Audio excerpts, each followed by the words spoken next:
স্বাগতম মহাগ্রন্থ আল কোরআনের ধারাবাহিক তাফসিরে। আজকে ইনশাআল্লাহ আমরা পবিত্র কোরআনের সূরা আন-নিসার 64 এবং 65 নম্বর আয়াত দুটি নিয়ে আলোচনা করব।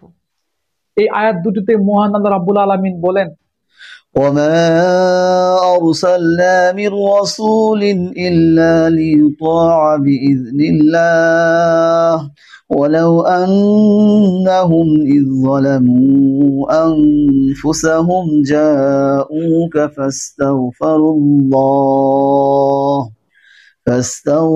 الله واستغفر لهم الرسول لوجدوا الله توابا رحيما।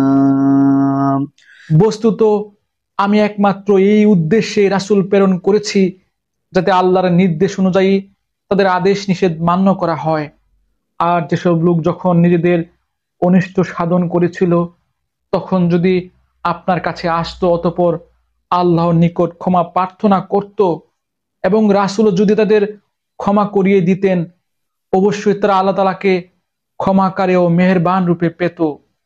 فلا وربك لا يؤمنون حتى يحكموك فيما شجر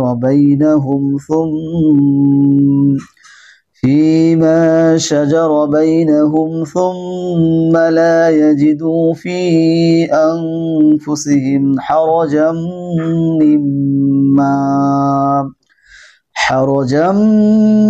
مما قضيت ويسلموا تسليما।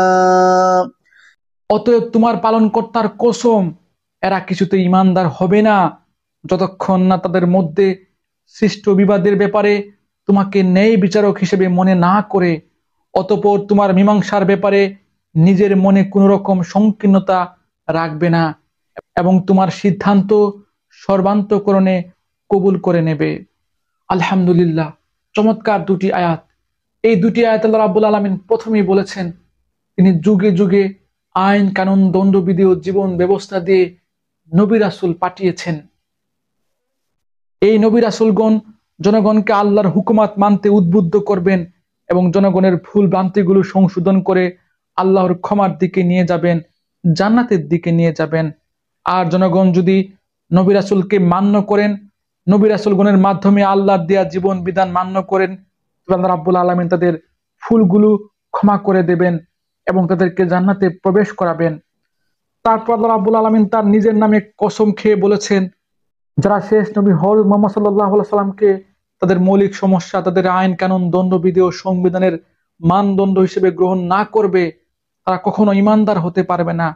ঈমানদারগণ জীবনের সকল ক্ষেত্রে রাসূল সাল্লাল্লাহু আলাইহি সাল্লামকে তাদের আদর্শ হিসেবে গ্রহণ করবে। আল্লাহ রাব্বুল আলামিন আমাকে সহ আপনাদের সবাইকে আমাদের প্রিয় নবী হযরত মুহাম্মদ সাল্লাল্লাহু আলাইহি সাল্লামকে আমাদের জীবন আদর্শ হিসেবে কবুল করার, গ্রহণ করার তৌফিক দান করুন। এই প্রত্যাশা এখানে শেষ করছি। ধন্যবাদ।